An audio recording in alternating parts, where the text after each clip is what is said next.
For me, language has actually been a bit of a reclamation project because when I was young, living out in the reservation, my language was very strong.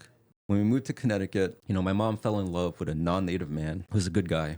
His name was Keith Brady. Unfortunately, he passed when I was young in a car accident. Oh, wow. But we moved to Connecticut, and because of her upbringing and the rough existence that she had to face out here, she kind of was rejecting the culture a bit. So as a result, she didn't really speak the language to me or my siblings when we moved up to Connecticut, and I lost a lot of it. And I could tell because anytime I came down to visit my dad, some of the community members, older ones, would start talking to me at Ilapungi because they just assumed I still knew how to speak it fluently.